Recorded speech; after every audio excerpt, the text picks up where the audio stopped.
everybody. How are you today? I hope everything is going well. As always, not always, but in the last couple of weeks, maybe a month or so, I have solicited comments and suggestions from everybody. And as always, you guys show up and show out and give me a lot of things to talk about. So who am I? I am Demetra Kaye, and I am the host of the Demetra Kaye Show on Facebook Live, the YouTube channel, and the podcast. And next to me, I have the infamous Donovan throwing rocks and high in his hand, Sadiq. He is going to be working the bells and whistles behind the scenes. So on the Facebook Live, you guys can't see me, but everybody else will be able to see him on YouTube. And so I just like to say thank you for helping me do this. And of course, to you guys who tune in every week to help me discuss the issues that are important to us. So without further ado, I'd like to get started. But first, I'd like to say a big shout out to Mark Demond Smith and his students from the Youth Build in, let's see, oh gosh, I don't want to get it wrong, Patterson Great Falls. It's called Patterson's Great Falls Youth Build. They are tuning in, and the first topic I'm going to discuss actually is one of their assignments for a current affair event. And so they are going to watch this and I guess maybe use some of the information from this podcast and live video. So here we go. And then one other thing, I always just like to say the goal and objective of this show is to promote understanding, love, awareness of everything that goes on within our communities to help make us better and to ultimately put us where we belong, in our rightful place in the world, which is at the top. And so, what is the issue here? All right, so during the, and I'm going to read because I got a lot of notes. So during a 15-day tour, and I'll address your comments as I see them. During a 15-day tour of the USA, UN officials who are gathering information for a report on poverty and human rights abuses in America with the hopes of bringing awareness to the problems, discovered the following. And I probably should go a little bit slow just to make sure everybody, especially the students who need to do this as a report, are here so maybe they can chime in. So I'll go a little bit slow here. Matter of fact, I'll just change the topic. So what's going on with you, Donovan? The Dallas Cowboys won today. We don't want to talk about no Dallas Cowboys. Lonzo Ball scored 10, 8, and 3, I believe. Is that good? I guess for a rookie. But okay. It is what it is.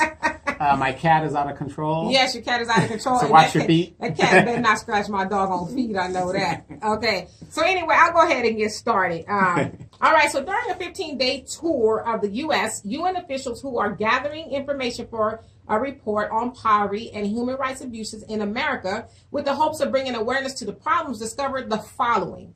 Okay. So areas of Alabama's Black Belt are having an inhumane and unresolved issue with sewage disposal. It has been deemed a crisis by visiting UN officials. In fact, he said it is the worst condition that he's ever seen in a developed country. He also thinks that it's very uncommon for a first world country.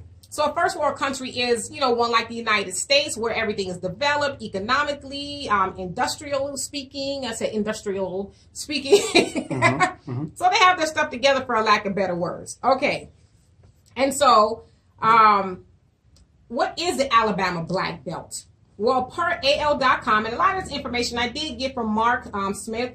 He actually sent me the article and I did my research from there. So per AL.com, named for its rich soil and located in the southern half of the state, Alabama's Black Belt is part of a ribbon of counties that stretches across the South and has a long history of poverty and racial discrimination.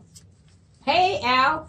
And it says in a Butler County country community, raw sewage flows from homes through exposed PVC pipes and into trenches and pits. Basically, garbage and human waste is just collecting out in the open for all to see and to smell. So, I mean, just imagine that. You're walking outside and, you're seeing these puddles. Ordinarily, you think, okay, maybe it rained or some puddles of water, but no. It's puddles of sewage, and we know what's in sewage, okay? So, in addition to the failing sewer system, the drinking water in the area has been tainted with the raw sewage and other contaminants.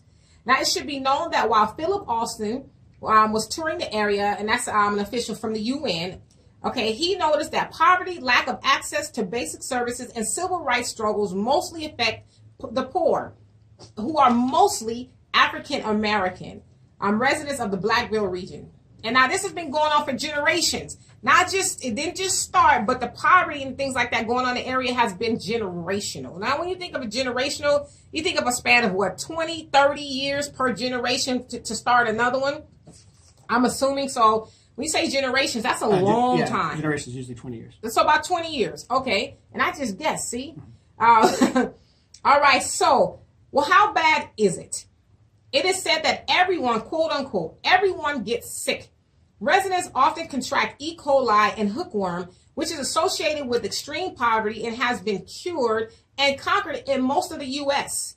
And that happened a long time ago, so they took care of it a long time ago. However, we're seeing it now surface again in areas like the Alabama's Black Belt regions. Again, this is due to contaminated drinking water. So, in a nutshell, this sewage is getting into the pipes because the pipes are broken and things like that. And so some of the water pipes are also broken. And so the water is just getting in there and it's just like, oh my God. And I'm going to get to you guys' comments in just a second. I'm almost done. Okay. So because of the aging straight pipes, discharge from the raw sewage, or it's called effluent, which is raw liquid sewage, is like, that's the best way I can describe it. It's flowing above ground instead of underground. And so it's also said that the children, let's say the children are outside playing ball.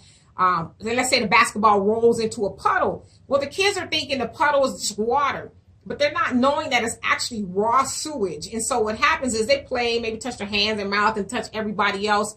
And then, the E. coli and the hookworm and all the other things associated with it spreads. And so they're just not knowing what they're getting into. Now, here are some facts regarding Alabama's Black Belt counties. The average income is about $30,000. 24% of its residents live below the poverty line, and this is per the 2010 census. About 40 to 90% has inadequate or no septic system at all. So imagine, it's almost the equivalent of an outhouse, but at least in the outhouse, the waste and the sewage is contained. But you have no septic system. I don't even know what that's like. So is it just, where is it going, You can always talk to my mom about that. She was raised. Oh, your mom was raised with, okay. Well, we should have had her on the show. No, because then she'll make me look bad. This says 50% of those septic tanks and or sewer systems that are working are said to, they're going to fail in a very near future. So those things are on their way out as well.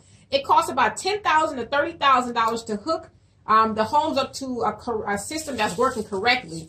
So the system may be one like, hey, Mark, one like a municipal system, which most modern day houses, they have a sewer system that goes to the city. The city sewer line. Right, the city sewer line. So they take care of it. Or it says they need money to either fix it or get another one. However, the government or the cities or whoever would be able to assist them aren't willing to do that. And so it does cost so much money. And a lot of these people are on very fixed income. One lady said that she makes about $400 a month in disability payments or whatever it is. She lives in a very dilapidated mobile home. Mark says PCU as well. A very dilapidated mobile home. And her system is not working either. So $400, she's been living like that for 40 years, you guys. 40 years this lady's been living like that. And so these people just don't have the means to fix it. In the meantime, they're coming up with all of these ailments. And so what else did we have here? Let's see. Okay, so now listen to this. Catherine Flower, the director of the Alabama Center for Enterprise and Rural Development Manager at the Equal Justice Initiative. I mean, that is like a long title. She said, people think voting rights are just about access to the right vote, but it's also about once people get access to the vote, getting access to the privileges of citizenship and also the right to have access, Flower said. People are frustrated because people are getting into office who aren't doing what the people voted them there to do, which is, that's not really, it's nothing new, Now, so with all of that being said, what's the solution? How does the Alabama's Black Belt, that's okay, get fixed? How do we fix that? Because we just, in the last couple of years, heard about Flint, Michigan, where people are drinking contaminated water that's contaminated with lead and other things. So it's like we keep hearing about these things. And this here, what's more baffling to me is that a guy from the UN, he's from Australia. Mm-hmm. He came over and just, because they're touring in like 15 cities or whatever, he came over and discovered this. So this wasn't even like mainstream news to everybody until a dude from Australia came over and was talking to the residents, and he just happened upon that. And as the lady was saying, the resident, this has been going on with her. She's been in that situation for about 40 years. Now, I don't know if the sewage has been that way for 40 years, but her situation and poverty has been like that for 40 years. Let me interject real quick. A lot of people overseas, in my time overseas, they talk about America like it is like, golden streets and it's like the place to be, whatever. And, and I was living in Japan. It made me want to get over there and get, it's like, wow, we have all that here. Yeah, you got a lot in America. And then, when you do come here, when I came back as a kid. Yeah. And remember I was in high school with you guys and I saw what was going on here. I couldn't believe it myself. I'm thinking, wait a minute, because from the history books and what you're hearing, and a poor person in the United States. Yeah, and the thing is too, a lot of people just don't know about these things that are going on. So now we'll get to y'all comments. Al says, "I'm finally home and here for you, yay!" Benny, what's happening? You say if you look it up, you'll find that the world's biggest cause of death is pollution. I'm not surprised. I didn't know that, but I'm not surprised. I mean, just think about all the stuff that's let out in the air and the Trump water, is rolling back a lot of the regulations. Yeah, like Donovan said, Trump is rolling back a lot of the regulations to protect people as if we weren't already unprotected enough, right? Mm-hmm.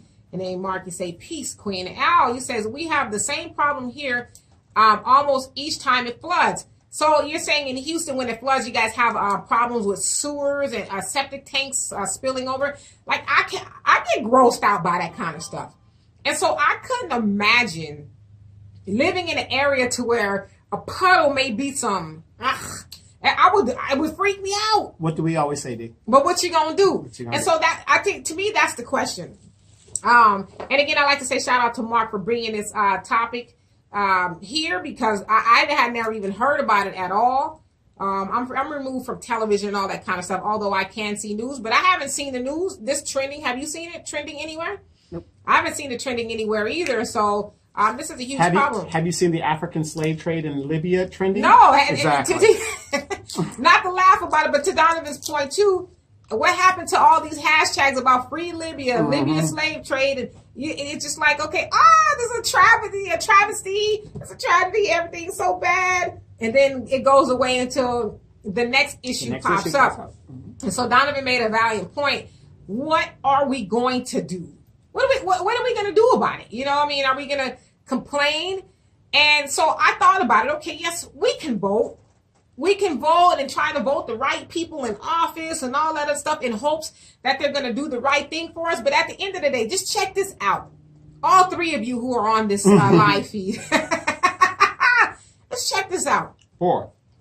Woo! Check this out. So let's say if Black people, because this is predominantly affecting Black people, if Black people practice group economics, we wouldn't be waiting for somebody to save us. Because, see, we're voting for the same people who probably helped us to some degree get in that situation, or they'll say, yeah, well, yes, I'm going to come down there and make sure they fix the pipes, and they're going to do this and that. And then when they get in there, it's like, I looked at the books, and we just don't have the money for that. Well, the thing is, what I think we should do, and you're right in what you're saying, when people run for office, we got to show them that there's going to be a political price to pay.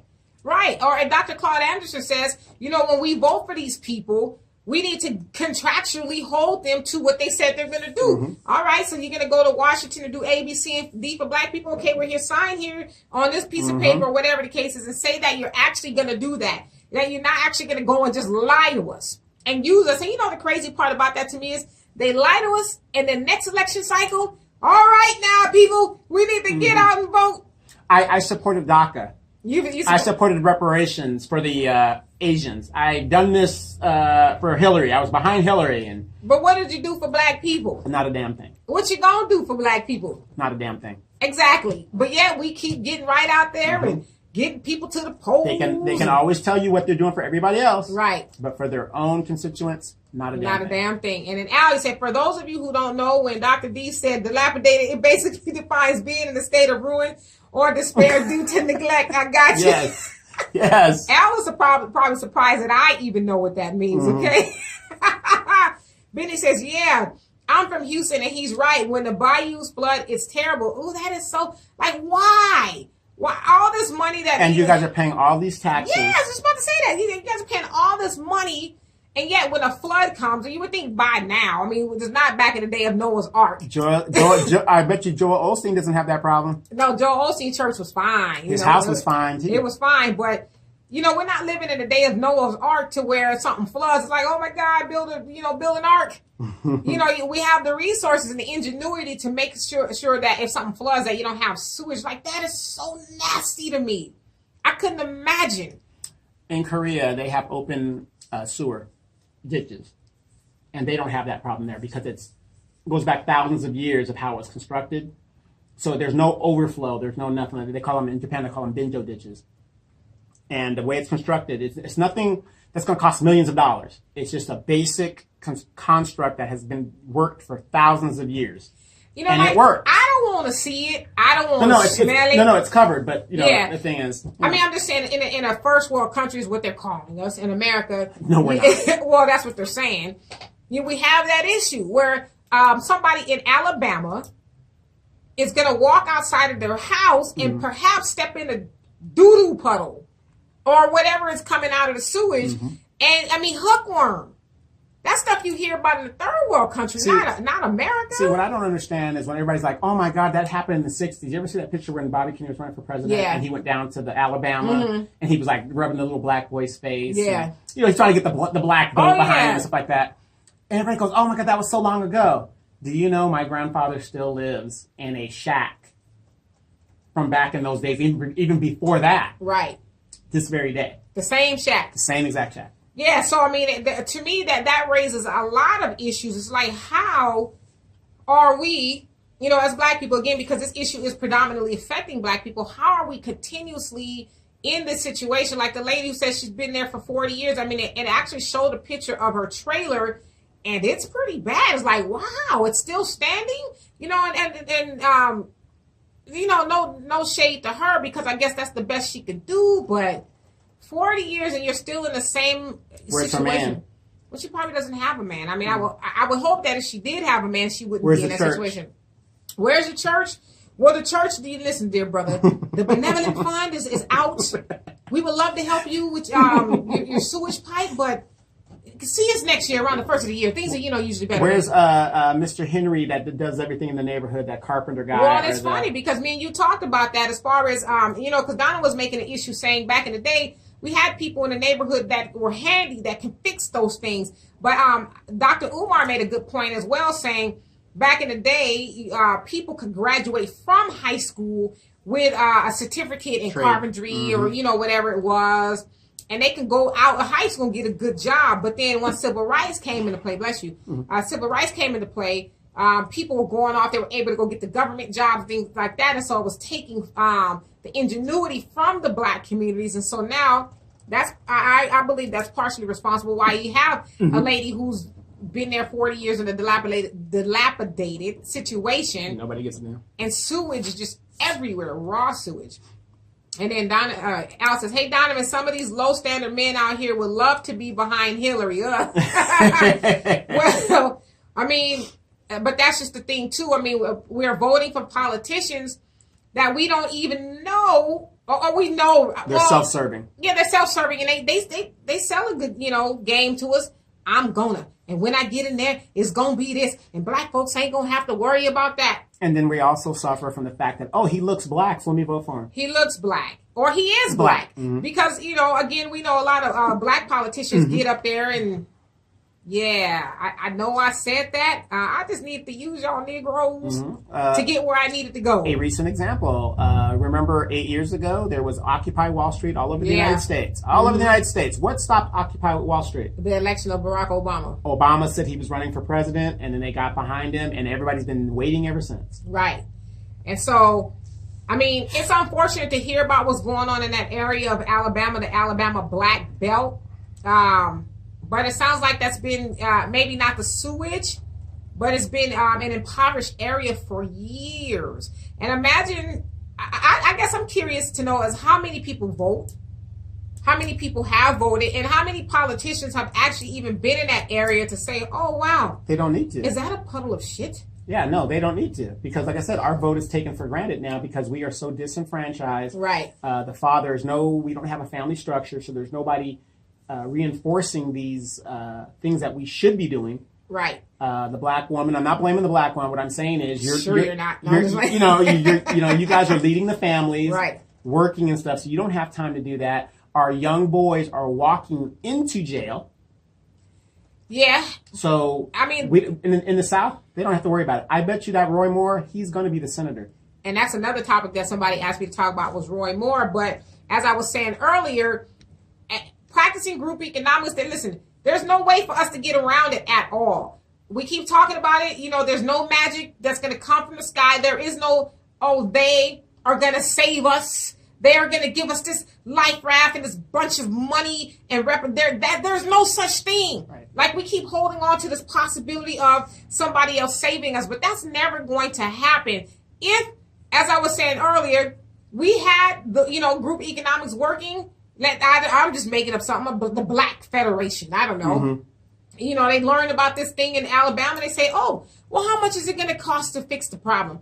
Oh, it's going to cost $20 million. Okay. Well, you know what? Let's write a check for that because those are our people down there. We're going to take care of it. We don't need to wait for the government to. I mean, what if? Can you imagine that?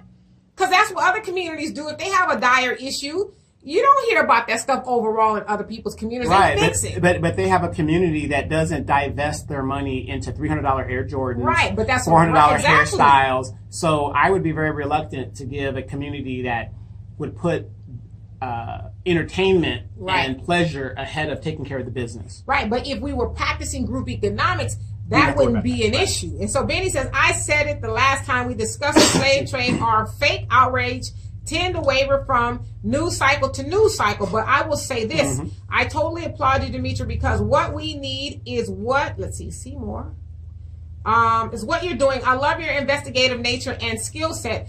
The way if you are presented with a topic, whether you are familiar with it or not, I see you will do some real research and share it with us and whoever that'll listen. Investigative reporting keeps the stories alive and bringing stories to the light. Kudos to you, sister. Yes. Well, you know what? I thank you. I really appreciate that because I do research. I was so tired last night.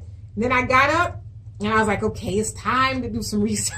I'm gonna have to disagree with Benny on that point because the true credit goes to your parents.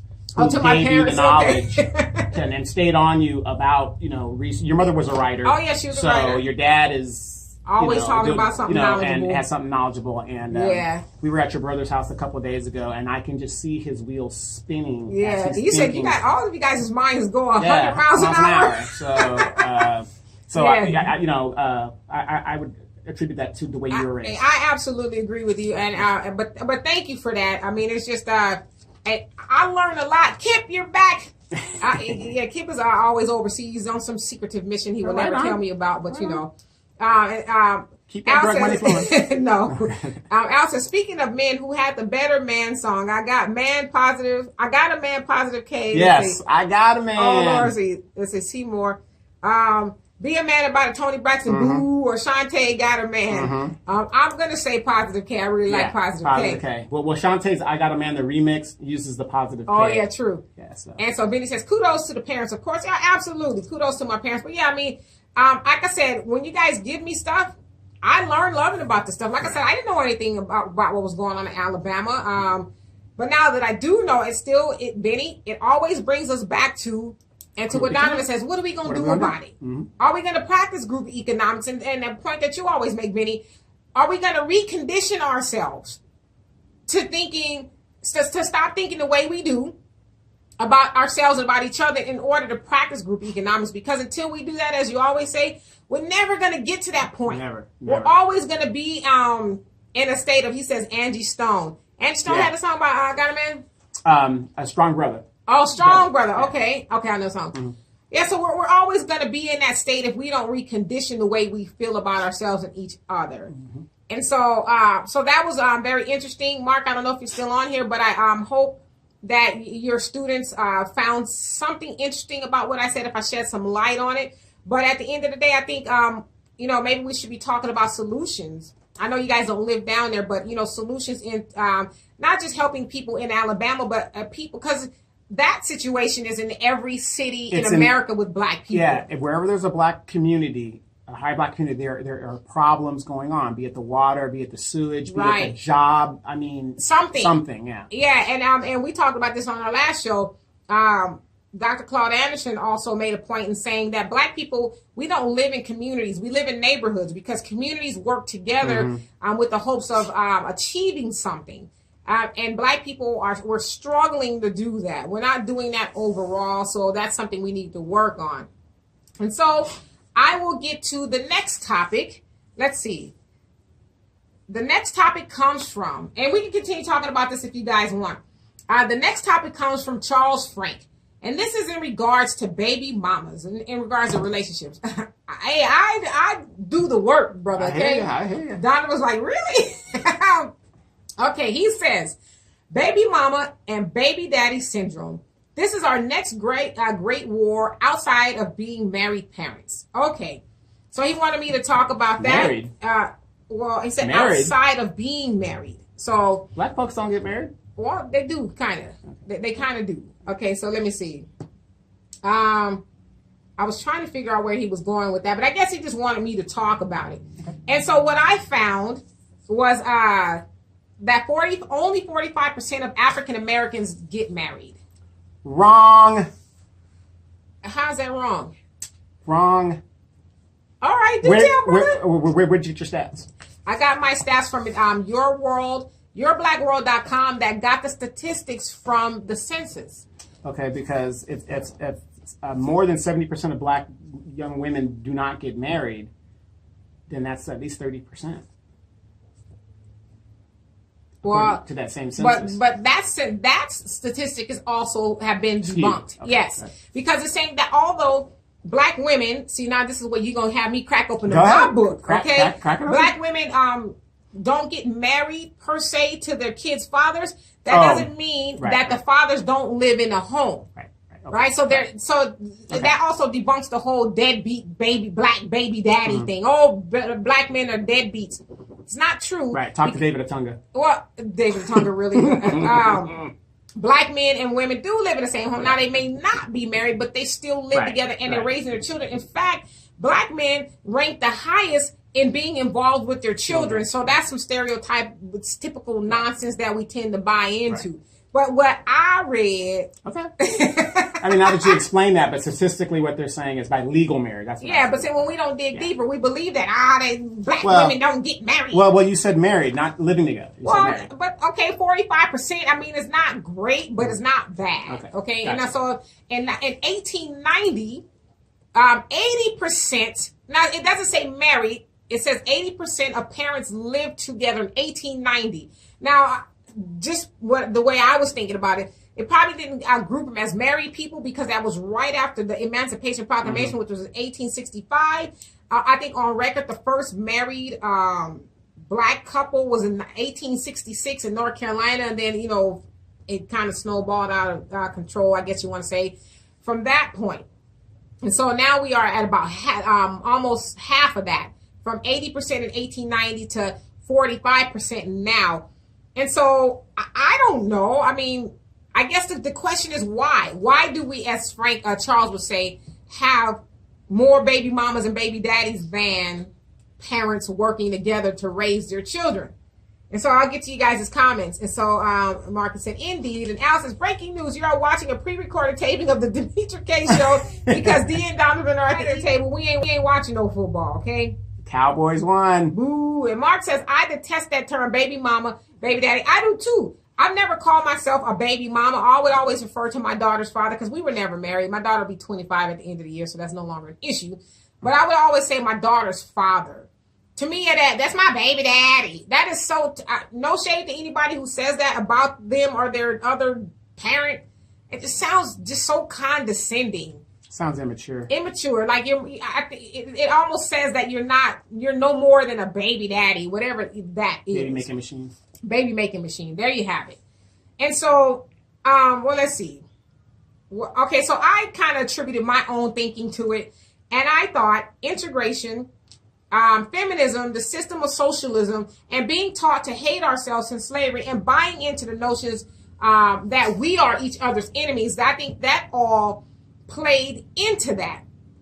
You know, especially a lot of people argue with the inception of feminism in the 1960s, because, you know, in the early 1900s, black women were just like, you know what, we're trying to, you know, figure out some things on our own. But in the 1960s, I think a lot of black women bought into that whole, yeah, well, our man ain't no good either, because up until that point, we was getting along good with each other, you know. And then here comes socialism. Well, for the price of a Section 8 apartment, you know, some food stamps and some, you know, benefits, you can have everything. You just can't bring it, man, you know. And so I think a lot of those things, and like I said, in addition to us being taught that from slavery, the black woman is your enemy, the black man is your enemy, and we just kind of carried that over into modern day times. So that's what I have on that. I don't know what else you guys have, but you guys can continue as I go on to the next topic, because we got a lot to talk about here. And then Marcus says, well, I am throwing whole shade. I love it. You throw it all. I was trying to be nice. Benny says, perfectly said. That is absolutely right. And Al says, my stepdad was a black man who was not, I'm scared to read this, who was not a deadbeat daddy. Although he said with his side piece that he believed in LOVE, liquor, oil, Viagra, and ecstasy. I ain't read no more of your comments, Al. Not one more. Yeah, Al, we just need the joke of the day, please. Okay. So moving right along, and we can continue on with everything. Loria Ogins. Now, Loria is a personal Facebook friend of mine and a friend of mine outside of Facebook. And a very talented vocalist. Yes, very talented vocalist. Even before Facebook, we've always been very good friends. But she's really into this whole election, Trump, Roy Moore type thing. So she wants to know about Roy Moore. She says, is he going to win? And if he does, what will happen to the GOP? And if he loses, what will happen to the GOP? Okay, my short answer to that is, yes, I think he's going to win. What will happen to the GOP? Nothing. If he wins, nothing. If he loses, nothing. Can I add something there? Yeah, go ahead. The Democratic Party is the only party that will unilaterally disarm itself. Oh, yeah, yes. You're talking about with Al Franken. Yeah, because these are allegations. Right. Now, there's allegations against this guy, and he's like, I'm not quitting until something comes out. You're going to pry this seat from my cold dead hands. And even Trump said that. I'm not going anywhere. Right. These are allegations. Allegations. Now, yes, he's going to win, but you got to understand the policies and the different parties. Now, who was against black people during the 1960 civil rights? Roy Moore. It was the Democrats. Oh, I just so every so every so many years the parties flip. So the Republicans used to be the family values party and all this other stuff. Now we find out they are not the family values party. Right. So now they're, hey, it's okay to cruise a 13-year-old chick and you're 35 years old. That's okay. All the stuff that's going on. But politically, that's what happens in America. The parties flip from time to time and time again. And like I said, because what these Republicans are right now, especially in the South, those were Dixiecrats. Right. And they just became Republicans. Exactly. And now they're Republicans that are going to go back to being Democrats. Yeah, so to Roy Moore, who is trying to be a congressman. A senator. Go show you how out of touch I am with all this. A senator, but he's been accused of cruising the mall, as Donovan said, for young girls. When he was 30, he was messing with a 14-year-old. And he was actually banned from the mall. Banned from the doggone mall because he was looking for kids and, sexual harassment and stuff. But he's like, listen, I ain't going nowhere. Y'all haven't got no evidence, which they really don't. Nobody's got any solid thing. And to your point about Al Franken, who is going to resign in the next couple of weeks because of the allegations, the allegation does not equal evidence or guilt. And so Well, what's going to happen to the GOP? Not a doggone thing. They're going to continue doing the stuff they're doing, and at the end of the day, we're going to continue doing the stuff. But how many Democrats came out against Al Franken? All the women did. A lot. They said that, 25, 30 yes. Democrats. How many came out in the Republican Party? None. 2. They was like, shoot, we riding this until the wheels fall off. And then Benny says, on that topic, there's nothing else to be said. He's talking about the baby mama, baby daddy. Jonah, we are so happy you are here. We get concerned when you come on here late. We get very concerned. We think about having to raise bail money for you. Going to Facebook jail. And Al says, I don't know anything about Roy Moore, but I know all about Clayton Moore. Who is Clayton Moore? Who is Clayton Moore, Donovan? Y'all watch too much TV. I'm sure it got something to do with some TV. No. Well, there's a thing with Clayton Moore, and there's also a politician that's named Clayton Moore. Oh. So. All right, so moving along. So Roy Moore. So I do think he's going to win. I do. All right, so in regards to the new museum in Mississippi, Samuel X. Clark says, and this is his whole comment from Facebook. It says, could it be just like the Civil Rights Museum in Memphis is being protested because funds generated doesn't benefit black people economically, but the capitalist power structure that Jackson, Mississippi Civil Rights Museum is following suit. My understanding that others took over and dedicated its current location and seek to benefit from their telling of our story, and inviting Mr. Trump seems to really say who is really running things and who is set up to benefit. We must begin to tell our own story. Remember, the enemy gives you something up front, and in the end, he takes it all back. And so he is talking about the new Mississippi. I have a habit of looking at Donovan. Yeah, look at your audience there. There's the new Civil Rights Museum in Mississippi opened up, I guess, yesterday or something like that. And so Trump was supposed to speak, but he didn't speak because a lot of people were a lot of politicians, the civil rights people, and the NAACP. John Lewis, that's what I was trying to think of. They weren't going to attend if he spoke. Cooning Lewis. He's stupid. And so he didn't speak, but they had an alternative event that he was able to speak at, I guess, to the Pensacola, veterans. But let's be honest, they had an event for him to appease the white people because the governor invited him, and he was like, there's absolutely no way I'm going to tell Mr. Trump that he can't speak. So I guess for whatever reason, he didn't speak. He spoke somewhere else, and he, said Medgar Evers was a hero and all this other stuff. Did his dentures stay in this time? Whose? Trump. Trump's dentures fell out? No, last time he was speaking, he was slurring his words about the Palestinian thing. I didn't hear anything about his dentures, but I'm just glad his toupee stayed on. Yeah. Okay. So now for a lot of us who, let's say somebody doesn't know, but I guess a lot of people were opposing Trump speaking at the Civil Rights Museum because, of all the incendiary things that he's done and said regarding, just different people or races in America, banning the Muslims, building a wall, making crazy remarks about black people, just the whole host of things. So they're like, why should he come and speak? I mean, it's weird. But, so I agree. And so Al says Clayton Moore was a Lone Ranger.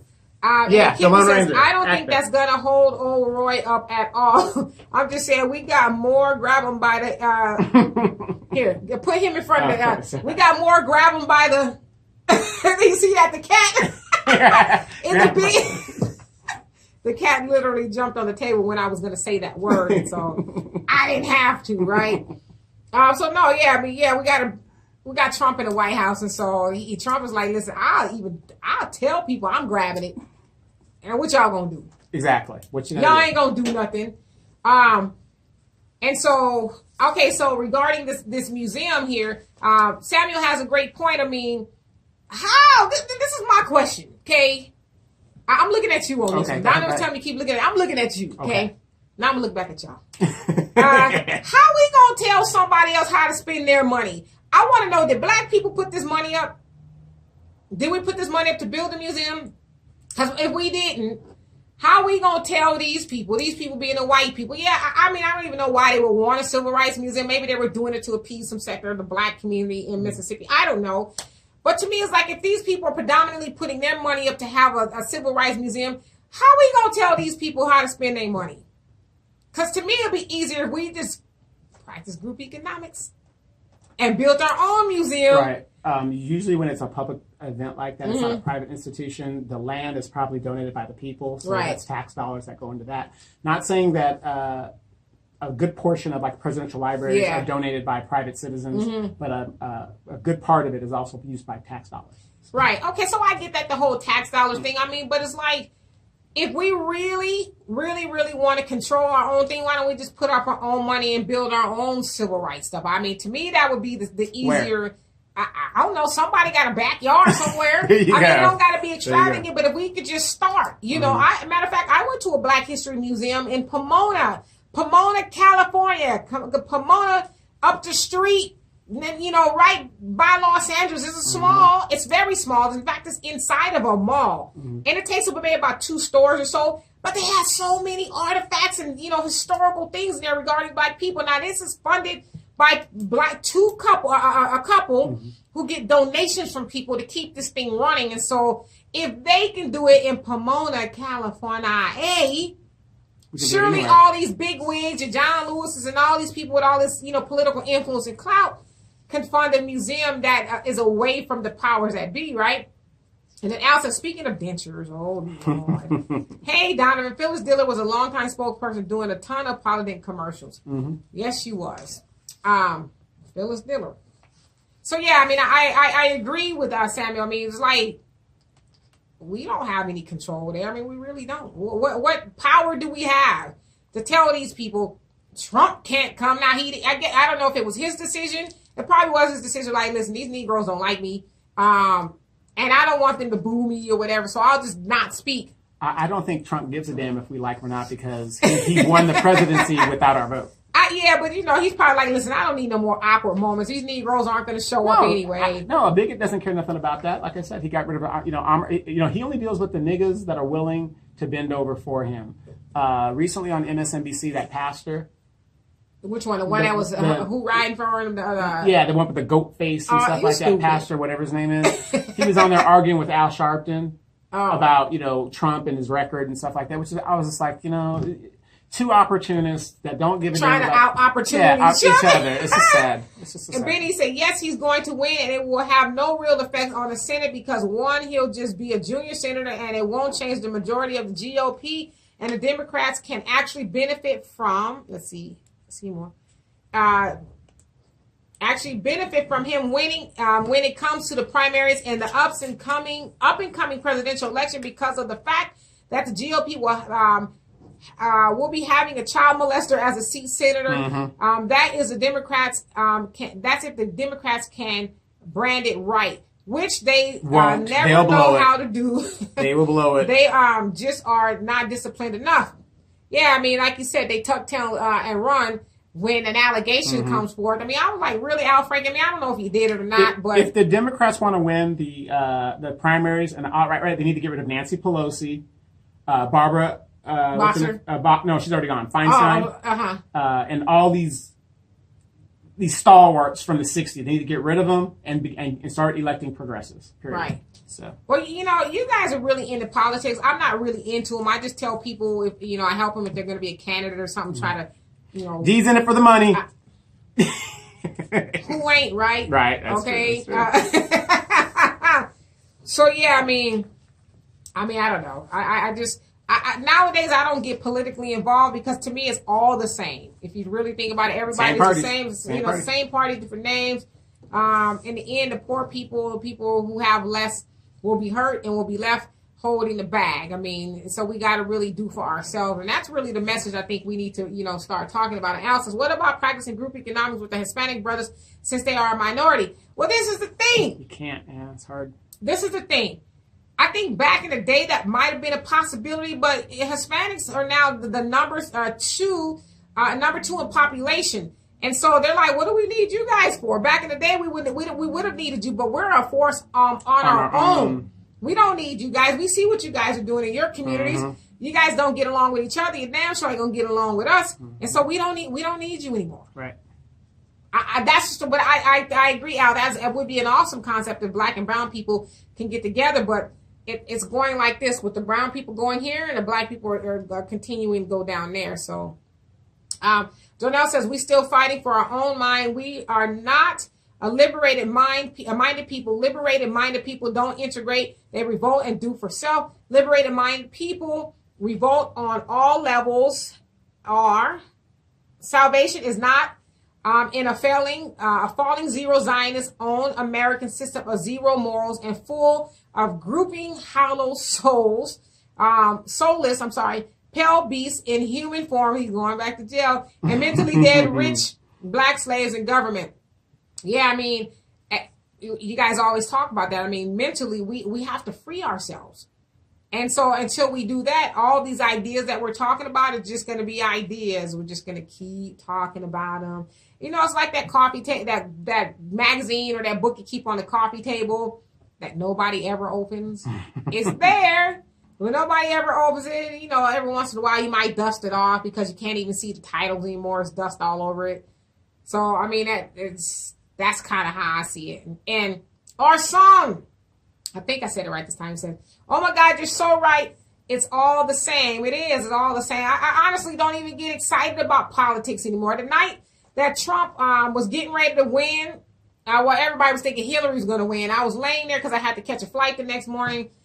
And I was like, wow, Trump may win this. And I went to sleep like unaffected. I went to sleep, but woke up and they said he had won. I was like, it sucks for us, but all right, next.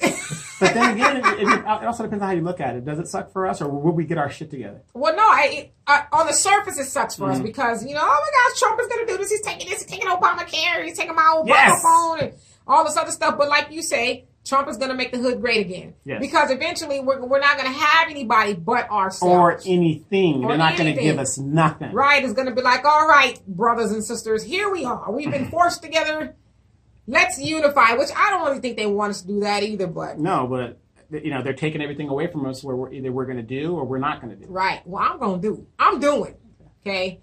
And then Benny says, we have to raise and run our own candidates. Yes, that is the problem, though. And that almost goes into my next topic. Yeah, I agree with you, Benny, but the problem is when we have those candidates, what's everybody clamoring in California about? Oh, she's going to be the next great thing. Kamala Harris. Kamala Harris, oh my, yeah. This woman came out of... Barack Obama. Right. Yeah. This woman came out of nowhere.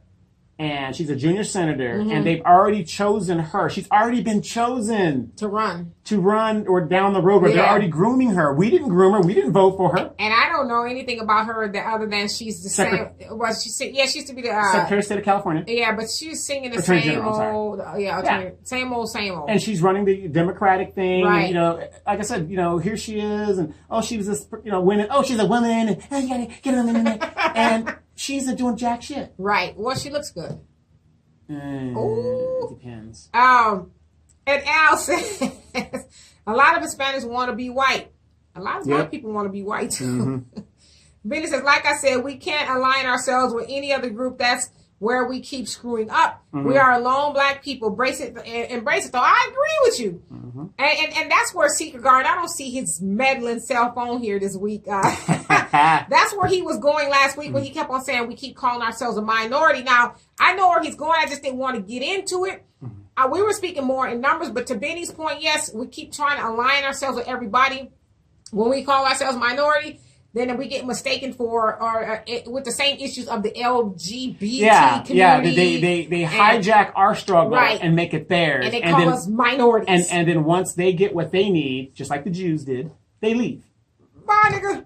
Yep. I mean, you know, that's pretty, I don't know if that's what they say, but that's just that's pretty much what happened. Right. And so our sign says, thank you. That's what I've been thinking from the start. If things got bad for blacks, they will have no choice but to come together. Whereas the rest of the time, we try to be successful, he said, quote unquote, by staying away from each other, at least economically speaking. Yes, we think that as soon as I get $1 more than you, I'm moving and I'm going to get a gated community. I don't want to be next to you Negroes ever. I mean, you know, that's the attitude we have. I can't tell you over the years like how many people are telling me, Donovan, sell your house. You can get a bigger house. You can do this, that. All those people that said that to me are in debt. They're in debt, or their houses are upside down, or they've given up. Don't listen to them. Right. My house is paid for. Right. It ain't much, but it's mine. Oh, it's more than just much. Yeah. And so Benny says, yes, that's what they say. All right, so check it out. That kind of brings me to my next topic. All right, so Fatima Lewis wants to talk about... I love that name. I like the name. It's very powerful. Fatima. Yeah. Wants to talk about the Keisha Lance Bottom victory.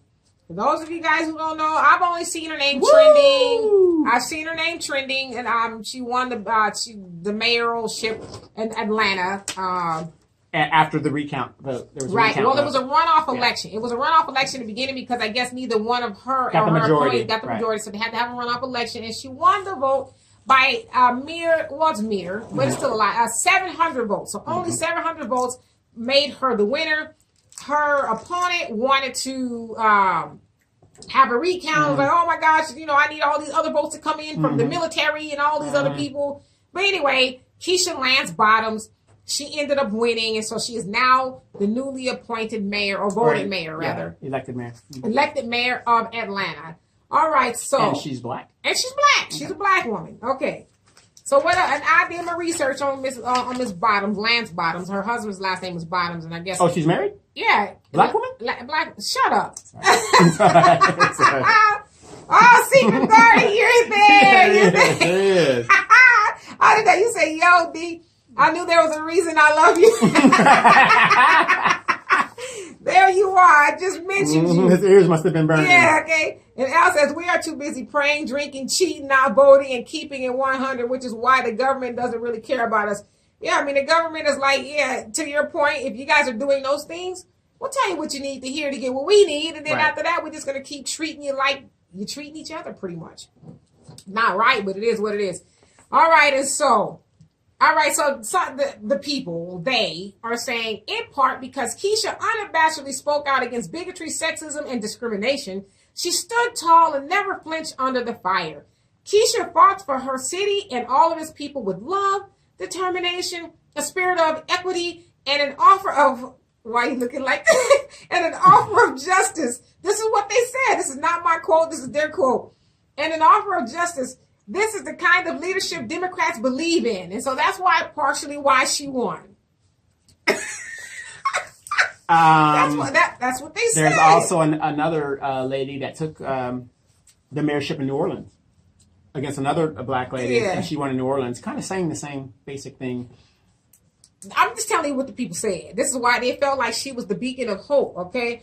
And so I did some research on Miss Bottoms because I never even heard of the lady until I saw her name trending. Didn't she used to dance at Club Nasty Kitty?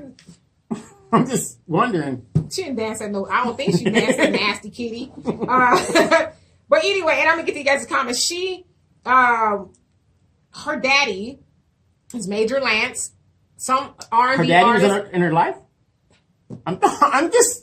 It's incredible. Her daddy was Major Lance. He's some R&B artist that sung a song that said, I'm telling you what I read. He's in the Army? He was, I don't know if he was in the Army. Oh, you mean his moniker was Major Lance? Major Lance. Okay, Yeah, he had an R&B song and stuff and all that other stuff. Okay. And, so he had some pitfalls. He got caught for selling cocaine and went to jail for a little while and all that other stuff. And all that other stuff. And so anyway, I was doing my research on her and she passed a bill, or I don't know if it was a law, bill, ordinance, or whatever it was. It didn't really say that if she caught, if panhandlers got caught, they need to go to jail. And I thought, really? Christian. You sending panhandlers to jail? And so she came under a lot of scrutiny for that. But her justification was, well, when they go before the judge will have the ability to give them some help and put them in a program or something. I'm saying, like, okay, hold on. I don't know why people panhandle. Some of them are coming up. Some of them legitimately to panhandle.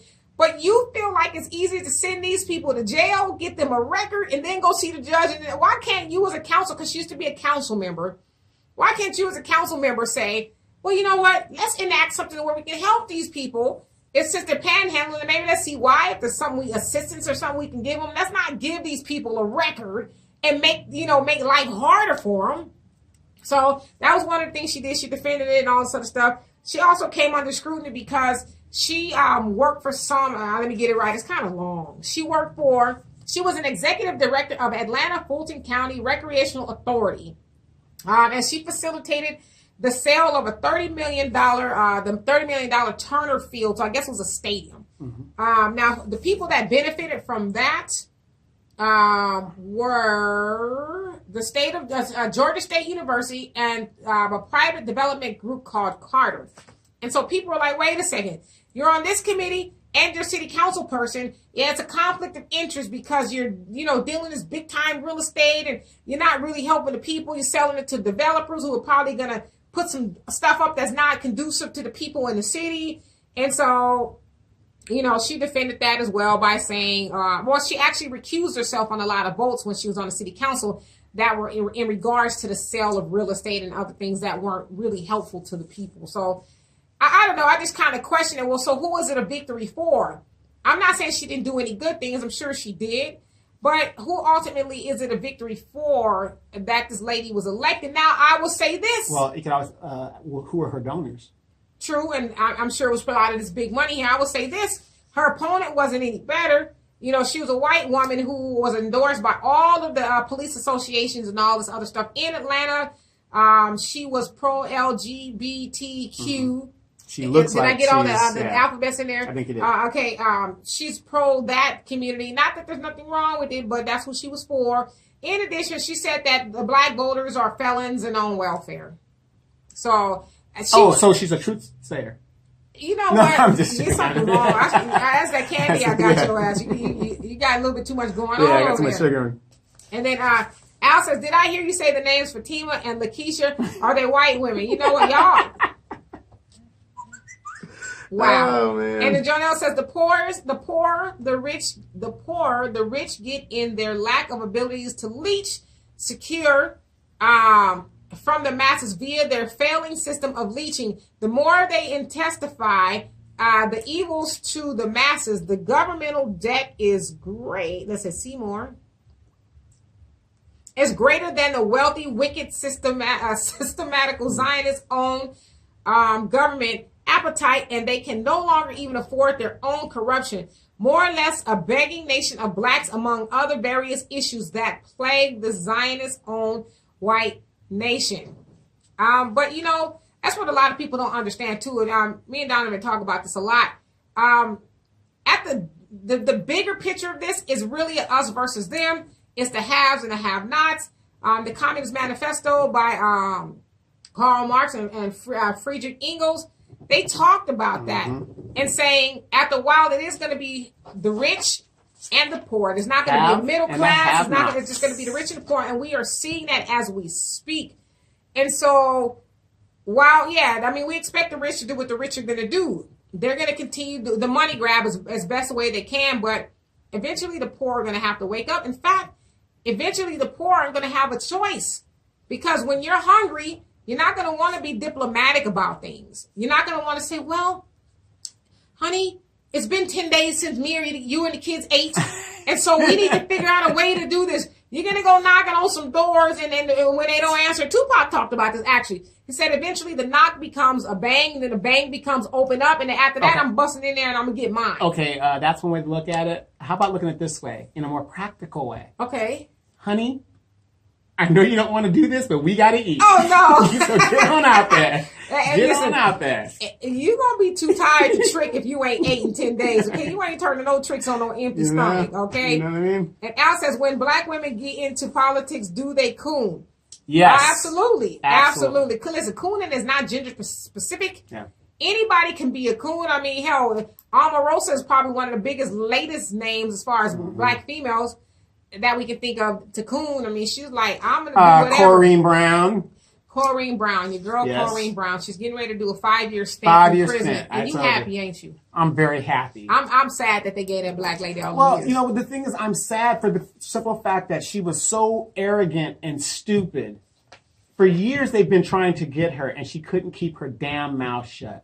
And she couldn't stop spending the money on Beyonce tickets. Exactly, and Redskin games.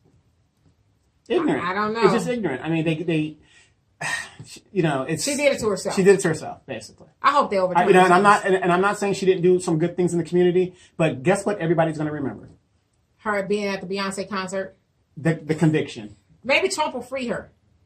Yeah, sure he will. Maybe Trump will say, "Not my girl, Corrine Brown." Sure he will. Maybe they kind of have the same hair color.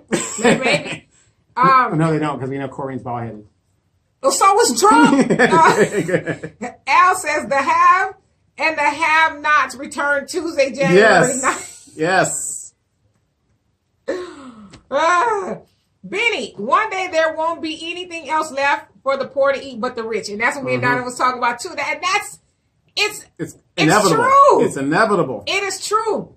Look at what happened in Russia. Yeah, and you would think the rich would think that, like, okay, after a while, these people gonna turn up. Yeah. After a while, this little food bank food and stuff they getting is not gonna suffice. After a while, they gonna come looking for what's theirs, what we done stole from them. I mean, how much money do you need? Right, and if you think about it, they're trying to shut down the internet so that this information, what we're doing right now. You think that's what Trump is trying to do? They've been trying to do that for years. Yeah, but I mean, he's like very vocal about it. Yeah, he's now. vocal about it, but I'm talking about they've been trying to do this for years, Republican and Democrat, because they serve their donors. They don't serve us. Right. Because this information, the DK show and things like that, they're trying to get rid of that because they don't want this information to be shared. You don't think I'm going to come up missing, do you?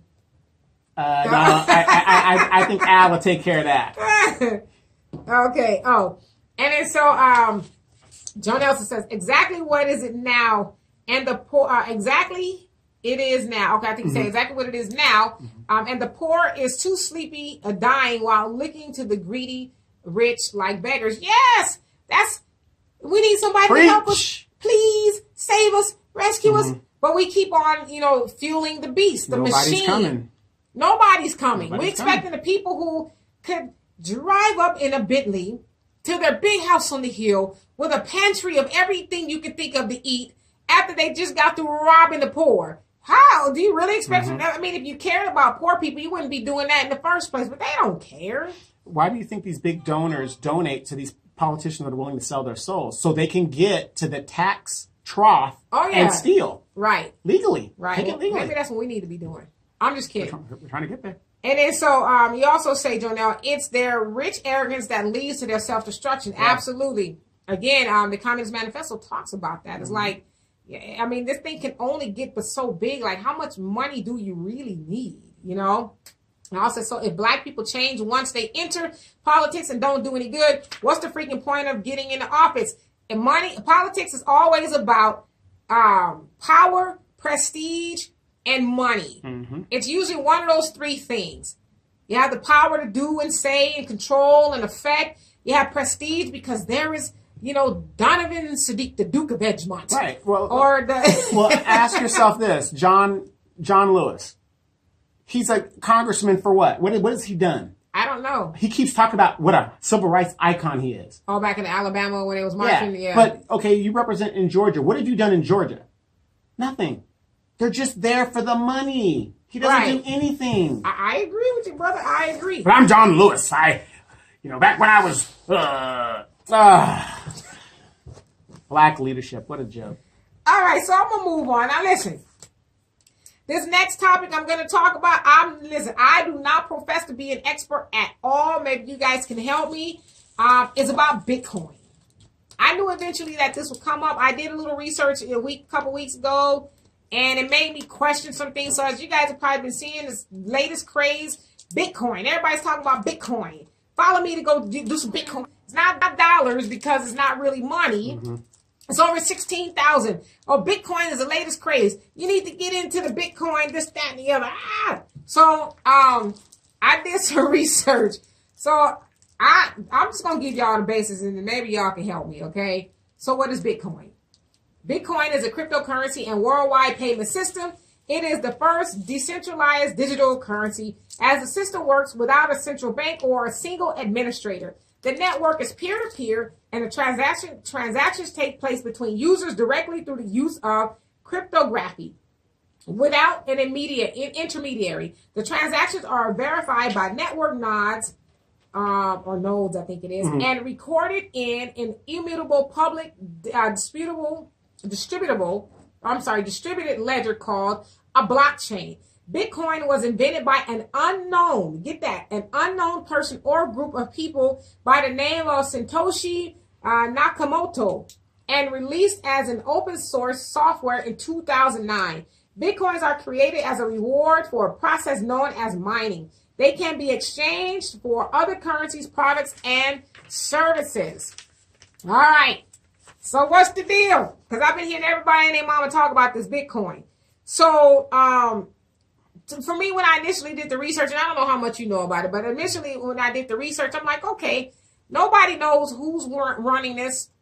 Nobody knows where the money is going. Nobody knows any of the backstory of what's going on with Bitcoin. And so I'm wondering, because I've seen Dr. Boyce Watkins, he's ranting and raving about it. He's got his boxers in the uproar over it. Every time I, see him talking. He doesn't start any of his podcasts or videos without talking about Bitcoin for 20 minutes. I mean, it's to the point in some of his videos where if you scroll down to the comment section, somebody will say at 1717 in his videos when he actually starts talking about the topic he said he was going to talk about. Right. Because he talks about Bitcoin. Was he invested in Bitcoin? Yeah, he's invested in Bitcoin, and he's ranting and raving, telling everybody you should get in now, and blah, blah, blah, blah, blah. So I'm not saying anything bad about Bitcoin because I don't know anything about it. I just know that to me, it appears to be a lot of downside to it, simply because you don't know who's administering this money or you don't know where it's coming from. Any of it. And so a lot of banks and entities will not accept the currency because if you guys know anything about the banking system, banks will deny services to, let's say, the adult industry, marijuana shops, and things that are deemed illegal or seedy. And so with this Bitcoin thing, you can use that for those things. You can use the Bitcoins for those adventures. And so the banks and other entities won't take it as payment. So if I was on Backpages and I wanted an escort, I could say, hey, do you accept Bitcoin? If she accepts Bitcoins, I guess you'd be in business. And a lot of businesses and entities do take Bitcoin. I don't even know what it looks like. It's not even real money. It's electric money, I guess is what you call it. Like PayPal. I guess. And so you earn Bitcoins, I guess. You invest in this Bitcoin thing. And so Warren Buffett, somebody put an article up this morning and I read it, and he was basically saying he doesn't like it. Now, Warren Buffett is fairly rich, very wealthy, into the billions, and this big time investment tycoon and all this other stuff. He says because it doesn't seem to be stable. There's not a lot of history behind it. Nobody really knows what's going on. Well, if in anything, if it's not material, if you can't see it and touch it, why would you invest in it? Or you don't even know who's the man behind the curtain, like in Oz. Right. Who is really the man behind the curtain, Yeah. Has anybody ever asked themselves, why are we in debt? Why are we paying interest on paper? That doesn't even have any value. It doesn't have value. It's just paper, but we're paying interest. Well, now there's Bitcoin, okay? Now there's Bitcoin. And I was talking to my younger brother who was this dude, like professor. He follows the stock market. He tells you the ins and the outs and all this other stuff. He said he does not very well versed on Bitcoin either. He says, but from the experts that he's been listening to, they're saying that there's not a lot you can do with the Bitcoins, I guess, because with regular stock, you can short them. And, I guess it's kind of like a gamble. Shorting means you can, and I'm paraphrasing because, split the stock. Yeah, you can do all of that too. But with the Bitcoin, you can't, there's no room to do that. There's not enough known about it. And so a lot of big time, well-known investors are like, I'm not getting involved in it. I don't know if that means anything in the long or short of things, but this whole Bitcoin thing, I don't know. Well, for black folks, we don't invest in stuff like that anyway. Just continue to buy those Jordans. Well, no, actually, you see a lot of black people talking about Bitcoins. And I've seen a friend of mine, he says, go on my page to learn about Bitcoin. So that also makes me wonder. To me, it's a scam. Yeah, kind of sounds like it. I'm not so sure. But it almost sounds like a MLM, a multi-level marketing thing. To me, it does. So I don't know. And then my younger brother was also saying that at this, it's like if you're looking at it like a regular stock, at this point, it's too late. Back in 2009, you could probably buy into for $3 a stock, a Bitcoin or a stock, or whatever it is. But now it's at 16,000. You're probably too late anyway, Right. And so now you're making everybody else richer, which is probably why they're telling you to get in, because if you get in, then you're going to make mines worth more. I would never invest in something that isn't tangible if I can't see it. Right. And Al says Bitcoin. I'm saying bit. B-I-T. B-I-T. It's all one word. B-I-T-C-O-I-N. Bitcoin. It should be called small coin. F out of here. You also say black people shouldn't be concerned about Bitcoin and try to build their savings account. Well, a lot of people are taking their savings account and buying into Bitcoin. And that's another way of taking our wealth from the ignorant. Right. From the ignorant. I mean, that's too much of a risk. Looking at it. And black people, we don't trust the lady across the street with our cat. And we don't even have a cat. But the white man's ice is colder than ours. Yeah, but then, somebody talking about Bitcoin, invest in this, do this, and that, and we all in. And in the minute that somebody do a Jim Jones on our ass, oh my God, I didn't know. I thought they were so genuine. Anyway, Jonelle says the Honorable Elijah Muhammad said the dollar would be worthless and gold coins would be the new currency, as he has stated. So it is. For example, the movie John Wick, gold coins was the means of exchange. Gold will always be a tangible resource. Let's see. Exchange. Zionist banks feared it. For example, Muammar, the dollar is backed by nothing. It's a no. Yeah, and that's what you were just saying. So Jonelle, are you saying that Bitcoin is the way to go? Because like I said, I don't know enough about it to say yay or nay. I've, kind of looked at both sides of it. But it's got to be backed by something. Diamonds. If you don't know what it's backed by. Right. Well, they don't even know who's running the show. Another way to illegally steal money. I mean, it could be Rumpelstiltskin for all we know. I don't know. And then Al says Richard Pryor was the man behind the curtain in The Wiz. Yes. Well, no, I don't say he's the man behind Bitcoin because he's not here anymore. But who knows? I mean, I'm not saying maybe we're all gonna be the suckers at the end of the day. Like, damn. And we most likely, with all our wealth, they're looking at us saying, what people are so naive that will just right $5 out of what, let's say 13 million people. That's a lot of money. That's a lot of money. I mean, what if whoever this thing or person behind the Bitcoin is like, okay, I got enough money now. Zoop, I'm gone. For all we know, it's some damn Nigerians. Damn Nigerians again. Fishing. The Nigerians that be calling, hey, you got to, you won $1 million and all I need to use. All I need is your ATM card and your numbers. And I will deliver it to you. And I will send the difference to you. I'm always like, well, why can't you just deduct what I owe you and just send me the rest? Right. You know what? Why are you joking? When I was a banker, you guys, a personal banker, I sat down with quite a few people who fell for the scam. Wow. And I'm like, I said, don't worry, I got a big thing coming in. Like, did you give him the information? Yes, oh my God, I gave the information. They took my money. There's nothing we can do. Nothing we can do. What do you mean? I'm like, I'm thinking you should have been mad with them Nigerians when they called you. Now you mad at me. That's the greed. Right. And so, what else we got? John said the American currency is only printed paper, backed by nothing. So when the dollar fall, what will the currency be? Well, like you said, that's what Muammar Gaddafi was trying to do. He was like, let's move away from this, thing that's really no weight behind it. It's, it's really just a piece of paper. Let's move to gold, and then the rest is history. What do you think Iraq did? They tried to go away from the dollar, and we invaded their asses. And that's what, John, these people, you guys all get it, because that's what it's about. People are saying this money's worthless. There's nothing behind it. But the minute you try to get off of it, the Illuminati comes in and they say, hey, it is what it is. Al says, Bitcoin, tell them y'all, bit please. Bit please. That's what they're going to be saying to us when they run away with all their money, because we sitting up here talking bad about Bitcoin. They're going to be like, bit please. I'm balling. Yeah, the three of you that is known in the world. Jonathan says, I'm sure you couldn't lose if you invest a little. Because what if it is legit? One thing we will lose with the dollar. No, I'm with you. Like, we don't. What if we are sitting up here being cynical and skeptic? Black people, we skeptic. I don't know about that. Yeah, well, here in California, if you're black, you're definitely not going to win the lottery. You got to be Mexican out here to win it. But I will spend a $2 a week or $1 a week, because if you don't play, I mean, my odds zero is zero. But imagine how much money you could save after it's like Lotto's been there for 30 years. Yeah. You pay $1 in 2 weeks a year for 30 years. How much money would that have been? Yeah. I mean, I'm just saying, I'm not a mathematician, but it makes sense to me. But a little bit, just to give it a try, it's better than nothing. Yeah, I mean, I would get it. I looked at the Bitcoin thing, which I don't know. I hope I'm not wrong about this. I'm not on the other side. Like, God, dang it. I would rather go without and keep my money that I have versus be wrong. Right. And then be wiped out. Well, we're going to look further into this whole Bitcoin thing.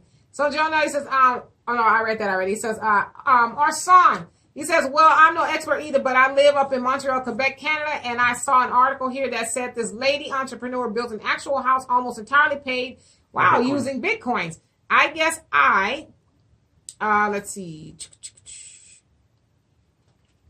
I'm going back. Let's see. I said, I guess I should have read it all. I do believe, however, that it is not a scam. Truth is, the big danger is because it is not regulated. Nobody knows if it's going to be shut down or what, or if it's the new currency of the future. Like everything, it's a risk. Some have said it will go into the hundreds of thousands, and others that it will all crash. At this point, it's so expensive that it's not even sure if we should worry about any of that anyway. Laugh Sure. out loud. And about your co-host saying is not backed by anything. What's the U.S. dollar backed by? Exactly. Well, I've already said that. But nobody know. We know that the U.S. dollar ain't backed by nothing. But what is Bitcoin's backed by? Right. Yeah. But at the same time, this could also be a thing. The World Bank, they don't want people to jump on the Bitcoin thing because it's going to take away their power and their influence in a lot of things. So. And that's what my brother was saying to your point, Arson, that right now is just really so late. I mean, if we were thinking about getting in, it's like, well, and I got to say this. You got $16,000 to invest. I got to say this. For those of us that are woke or whatever, we are... America is so isolated that we don't get the information and news until after it's done. I mean, everybody else knows what's going on. We are just so isolated here by the propaganda that we just, it's done. We're just done here. Yeah, well, and this Bitcoin has been around since 2009, and I'm just hearing about it within the last 2 months or so. Exactly. And then Jonas, exactly, Donovan, if you don't invest, you can't win. Right. So I take it some of you guys are in Bitcoin. And Al sell says, us some of your shares. Right, do tell. Let hook us in the brother up. Al says, I have already put back $15 for a big box of Winco chicken. That should be an investment the way y'all talk about this doggone chicken. Best in the world. And so anyway, I have a couple of little conversations here that people really wanted me to discuss. And so I'm just going to briefly talk about them really quick. Romel Kid, which is a longtime friend of mine. He was the first person I met when I moved into Riverside. One of the first people I met was when I moved into Riverside many years ago. He says, good and bad hair, light versus dark. Why do opposites attack? Yeah. And so to me, it's funny, but it's cute. I know he was probably joking, but maybe you want to know the answer. I just impress upon anybody to go visit Dr. Joyce DeGrew's information on YouTube. She talks about post-traumatic slavery syndrome and that we are suffering the effects of that. So without getting all deep off into the light versus dark, nappy versus straight and all of that, go check her out, Dr. Joyce DeGrew, and she'll give you all the information you need on why we are still, hung up on that silly stuff, And then Andre Hutcherson asks, can a so-called conscious person who does not celebrate Christmas still go hang out with their family on Christmas? Absolutely. And I say, yeah, go do that. I mean, for most of us, listen, I haven't celebrated Christmas in probably about 6 or 7 years. I just haven't, I was born into the Nation of Islam, and once my mom divorced my father, she married and, became a Christian. And so, when we was a Christian, we celebrated Christmas from that point. But when I got an adult, and I got tired of spending money on Christmas, right. I was like, okay, I don't need to celebrate Christmas. I mean, and we know all the things behind Christmas. It's not really Jesus' birthday and all this other technicalities that go behind it. So I say, yes, go spend Christmas with your family. Just take it as an opportunity to get together with the family. You probably ain't seen Aunt, Buddha Wooda. That's my daughter's word, Buddha Wooda. Buddha Wooda in 20 years. So you want to go see her and, Uncle Remus, as Donovan would say, Uncle Rufus Rutherford. Ain't seen him in years. Go take the time to go spend it with them. And one thing I will say, though, for us conscious people who don't celebrate Christmas or the idea of Christmas, don't go to the Christmas function talking about, y'all know y'all some pagans, right? Yeah, you don't. Y'all know Jesus didn't really, he wasn't really born on that day. Y'all know that Jesus he ain't real, Yeah, going there with your holy water and stuff like that. Don't get your ass kicked at the family function, okay? Just go and just chill out and go home. Enjoy, yeah. Right. Enjoy. All right, so, Benny says, this is why, though I believe we do need to practice group economics and create a real community that operates on its own without the little to any outside influence, and that would include military. Let's see. Where did I go? Oh, you wrote a lot. That's why. No, that would include military, currency, import and exporting, media, education, etc., etc. The minds of our people have to be fortified with a deep Afrocentric awareness. Because, say, for instance, if one of us become financially literate and experience some financial freedom, just like in politics, you will enter into an unfamiliar playing field where you may have began with a pure and genuine heart it will become corrupt, because corruption is how you play the game. It's their game, and they will and they change the rules how they see fit. The only way for these things to work is by levels, and the first level, I think if the first level is the mind, and I mean the minds of our children, because it is too late for us. We are too dependent on the system, but we can raise them in a way that they can raise their kids to fulfill this revolution. True. So then, let me just ask you this, because I agree with that. If we're raising the kids, and the kids are going to be the ones that fulfill the revolution, where are they going to get the information from if most of their parents are, let's just be honest, dead? How is that going to take place? Because I agree with that. A lot of us in our generation, we are asleep at the wheel. It's just, hey, Atlanta Housewives are coming on. Girl, go and get yourself a bath so I can watch my Atlanta Housewives in peace. The mother's competing with the daughter, and the son is following the father into jail. Right. Yeah. And so Janelle says, clearly those printing money, at some point they're going to have to stop the press. So I'm sure Bitcoins, which various nations have their coins made out of gold and silver, may be the means of exchange. Zionist bankers love to blind the masses and dominate the control of currency. Preach, brother. He's saying preach. We're saying preach and stay out of jail. That's what we're saying, okay?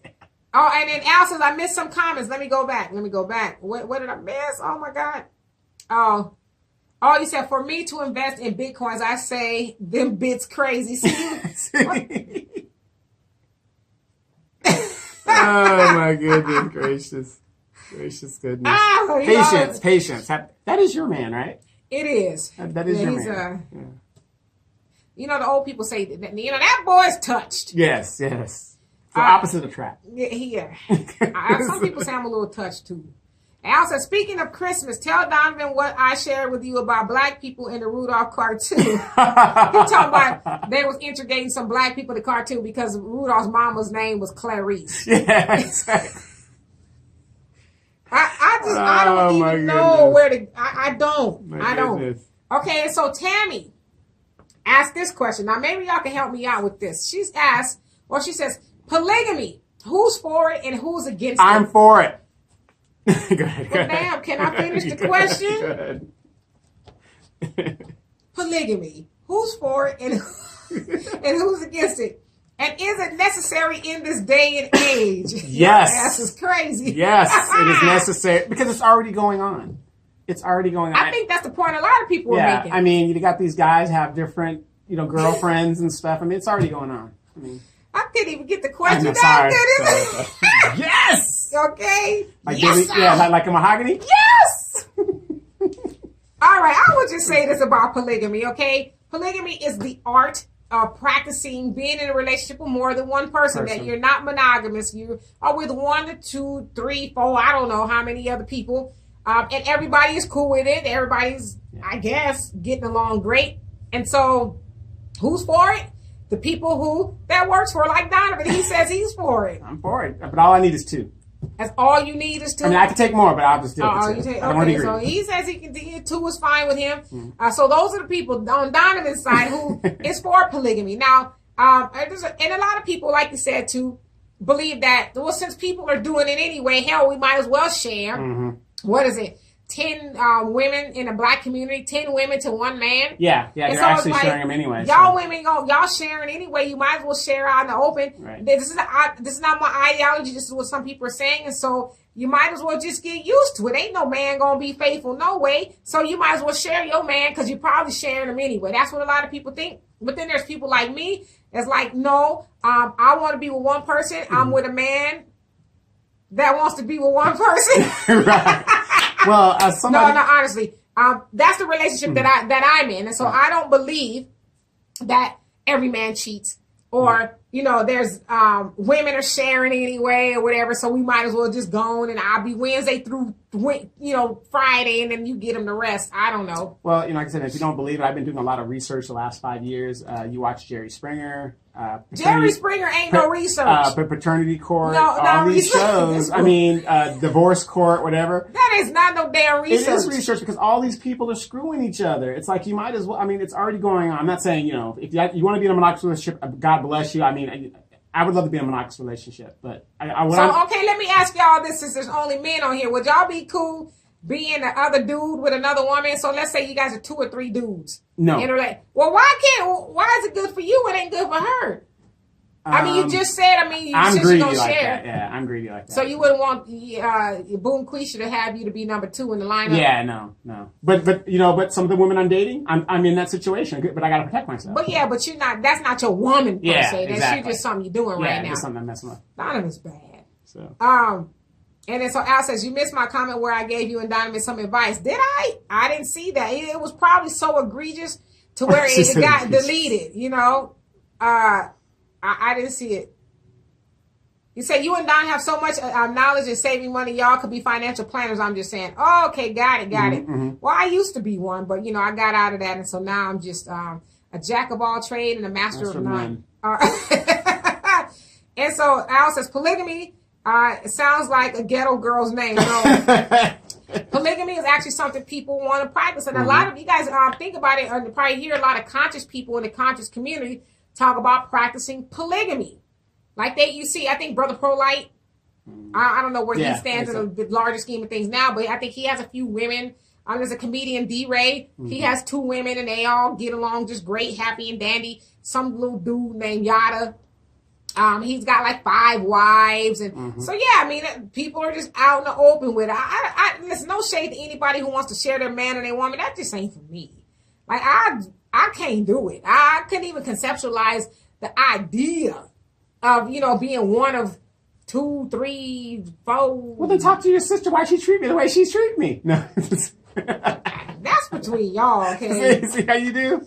See how you do. So again, I feel like it's to each his own. If you want to be a side dude or one of the dudes or one of the women in the harem of the larger scheme of things, have at it. If you don't, then don't. Exactly. Plain and simple.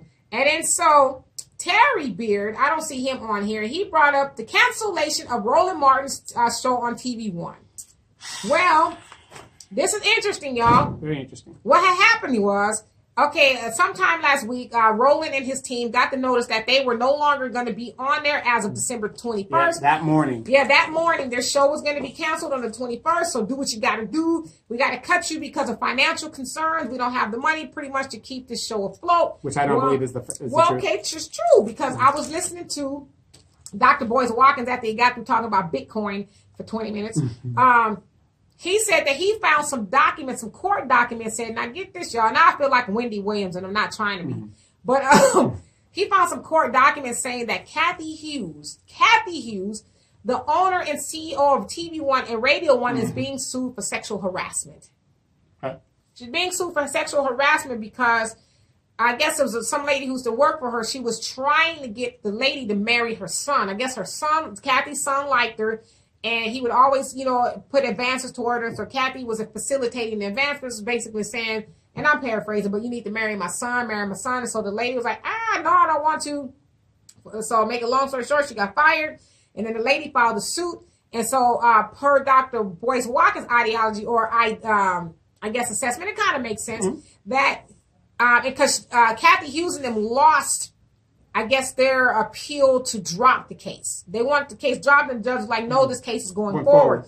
So with that being said, it's probable that the lady will win, and sounds like she's suing for several millions of dollars. And so the network already took a hit the last quarter to the $7 million loss, which is a lot of money. And so if they're going to lose the lawsuit, that's going to be a lot more money. And it's not going to be able to help sustain the network. And so let's get rid of one of our highest paid players, which is probably Roland Martin. And so that's what happened.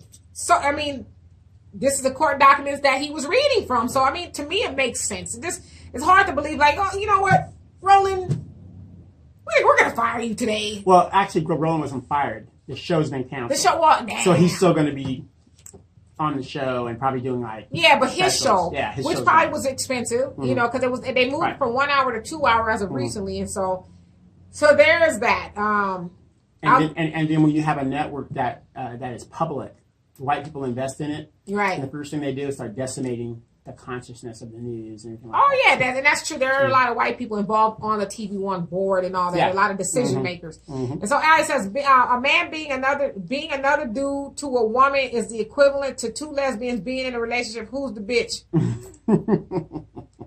My God. Our song says many people are using the new dynamics of side piece going around to validate this to say we should do it.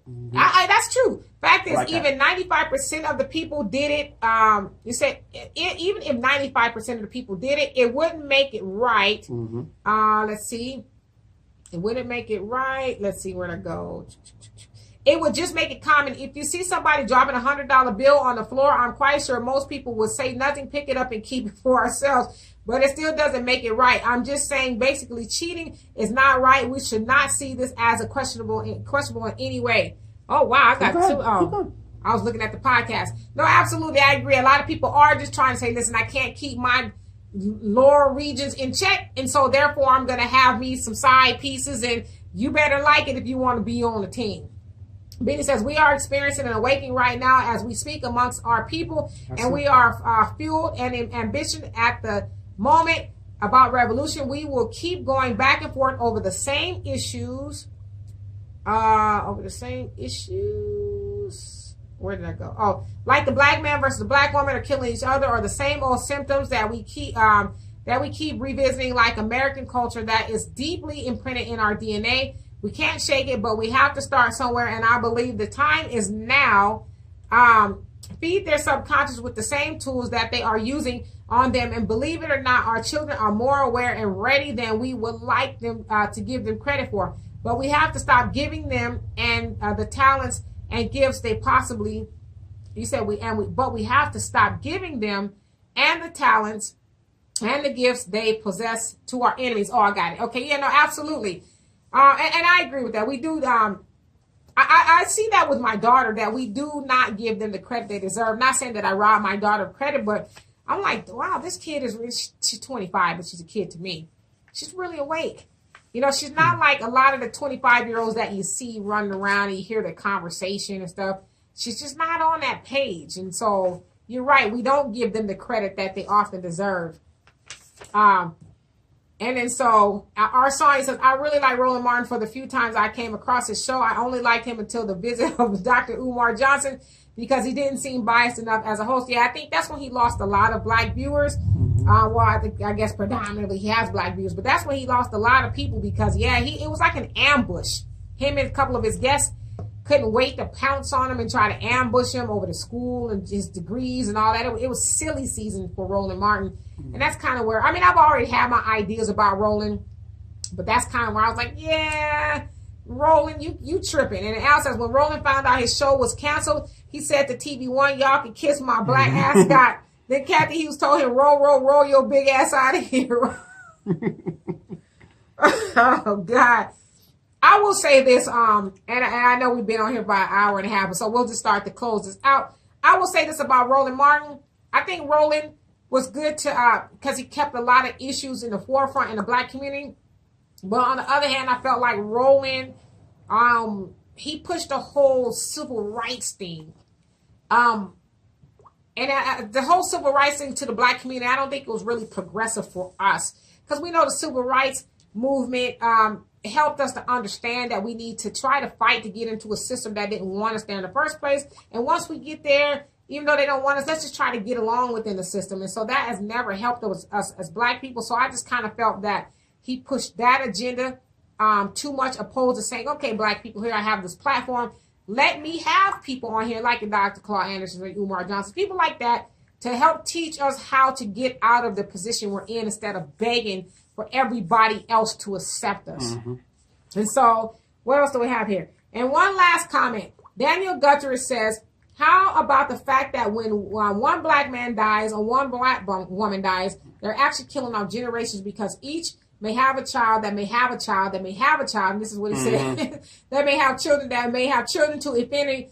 And so, yeah, I mean, just in regards to population, I mean, my father went to I don't know what it was, some convention or something in 1985 or 86, I think it was. And he said the spokesman for the Mexicans, he pretty much said, it is our goal to overpopulate, to have all of our children, to overpopulate and take back what was ours. And so that was in 1985. Back then, the population was white people, black people, Hispanics, and everybody else. Now it's white people, Hispanics, and black people, and then everybody else. And so they are on a mission, and they're moving toward their goal of overpopulating to take back what's theirs.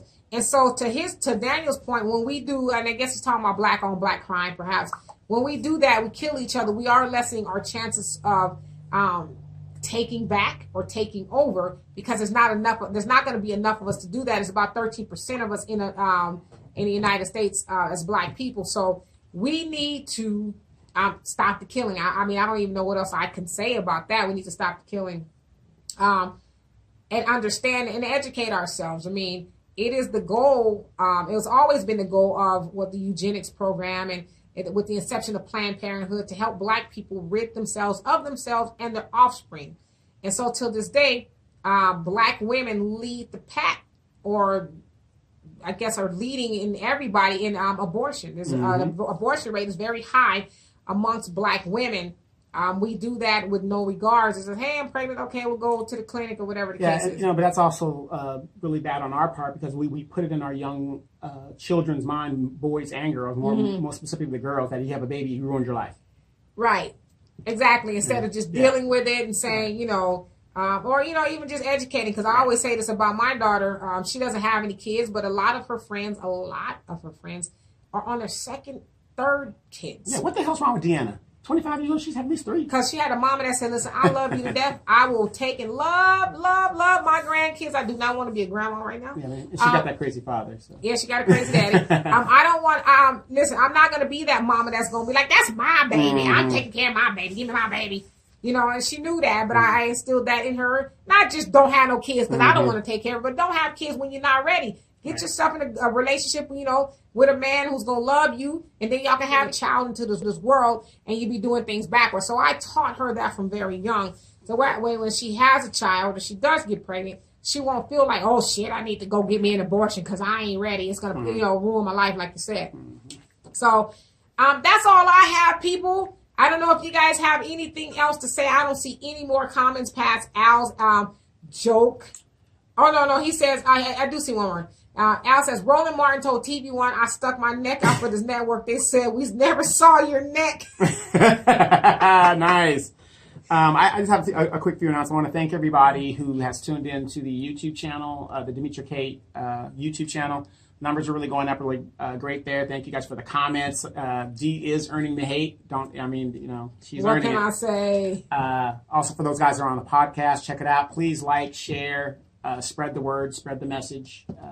In any format you can get it. And then a special treat that we're going to be having coming up is we talk about economics and all this other stuff like that. We are going to actually start a show. We're going to share it with you guys with a money planner who's going to tell us about different types of money that's going to be happening. We're going to be doing that Tuesday. We're going to go out. Yep. We actually met with him on Friday, and he has he's very knowledgeable, has a lot of things to say about money, about helping just everybody in general make and save more money, different reasons as to why we are in a situation we're in. So it's a new show that Donovan is going to be producing, and I'm going to be there like a thorn in the side, just getting in the way for the most part. The polish. Yeah, the polish. I'm going to be helping the guy polish his message. And so I'll try. I will share that. Donovan will share it, and you see what you guys think about it. So anyway, Benny says, great job, Mom. Well, thank you. I tried. Al says, here you go, Donovan. Al's Jack joke of the day. A vegan burger walks into the bar. Demetra, the bartender, says, sorry, we don't serve food here. Vegan food is food. Wow. That is no, that's a good one. Where's the tomatoes? Oh, I'm going to eat them. So anyway. You two got to stop. So anyway, you guys. Thank you so much for joining us here. I done ran over the podcast and all that other stuff. Everybody on the YouTube channel, thank you for tuning in. I won't be here for the next 2 weeks. Donovan won't be here for the next 2 weeks. He's going on his polygamy outing or something. I gotta go see moms. I gotta go see moms. Mom is demanding me to go home. Come polygamy, home. What do you call it? Retreat. Polygamy. Yes. Well, I am going down to the South, and I am a new face down there. So no, in the South, you guys practice on this place. I'm gonna say it. Hey, I got a couple cousins. She's my second cousin. Exactly. I don't know if he's going on a polygamy retreat. He might be. I think he might be going on to figure out how not to be the side dude or something. Well, like I said, you've got Club Shishi's down there, the Nasty Kitty 2. The Nasty Kitty 2. Magic City 2 and 1. 1 is in Atlanta. And Magic City 2 is in Birmingham. Huh? I have a lifetime membership. Oh, my God. Gotta use it. The Nasty Kitty. That is... Anyway, you guys. So, yeah, we're going to be missing in action for the next 2 weeks. But still, please tune into the YouTube channel. We might just throw some stuff up. So yeah, we'll be here and there. But it's the end of the year. We're gonna regroup and try to but we're gonna make things better here. So as always, and for your show, we are gonna when we go live, we are gonna be bringing people. Yes, into so it. you guys next time when you guys see do us your homework. Be prepared to have your beautiful smile on the camera because I am going to invite people in. As soon as I figure out how to do it, let me see. I figure out how to invite people in.